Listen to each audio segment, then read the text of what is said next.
Mike Pompeo à Singapour, nous sommes prêts à offrir des garanties uniques. Mike Pompeo à Istana, Singapour, le 11 juin 2018.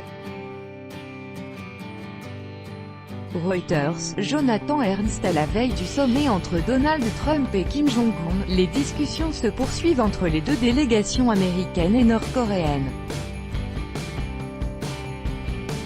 Donald Trump sur Twitter a fait part de son impatience et de son excitation.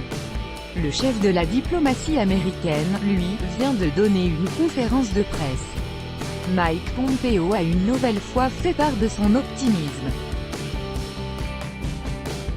Avec notre envoyé spécial à Singapour, Anne Corpet, le secrétaire d'État américain, a annoncé que les discussions entre les délégations des deux pays avançaient rapidement, plus rapidement même que ce que nous avions anticipé, a précisé Mike Pompeo.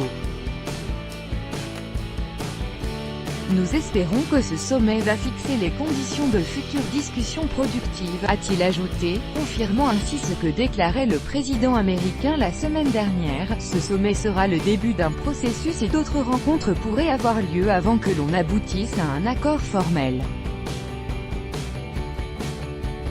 Mike Pompeo l'a rappelé, l'objectif des États-Unis reste la dénucléarisation complète, vérifiable et irréversible de la péninsule.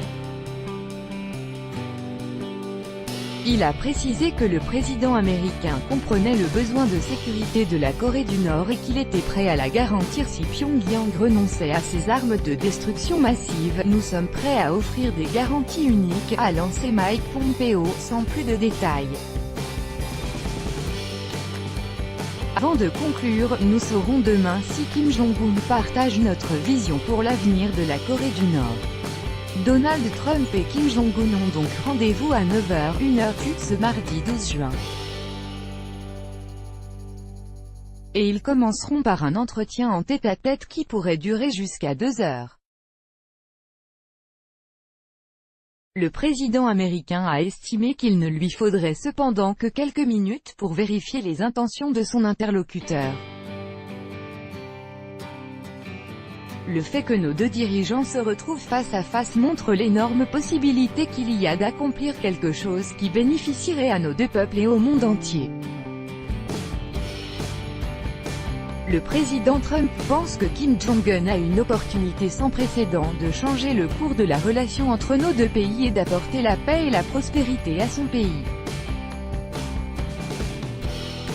Nous espérons que ce sommet va fixer les conditions de discussions futures productives.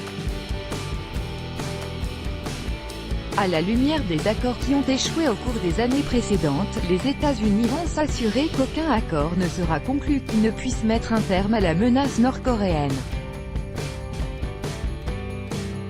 Notre objectif final de notre diplomatie n'a pas changé, la dénucléarisation complète, vérifiable et irréversible est la seule issue, qui sera acceptée par les USA. Les sanctions resteront en place jusqu'à ce que la Corée du Nord se débarrasse complètement et de manière vérifiable de son programme d'armes de destruction massive.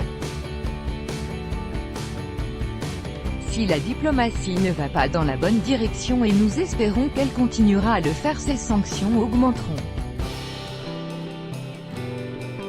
Le président Trump reconnaît le besoin de sécurité de Kim Jong-un, et est prêt à garantir qu'une Corée du Nord libérée des armes de destruction massive soit aussi une Corée du Nord sûre. Le président a aussi déclaré être prêt à accroître l'accès aux investissements étrangers et aux opportunités économiques pour la Corée du Nord si elle prend les bonnes mesures. Mike Pompeo, chef de la diplomatie américaine, 11/6/2018 par Anne Corpet. Écoutez.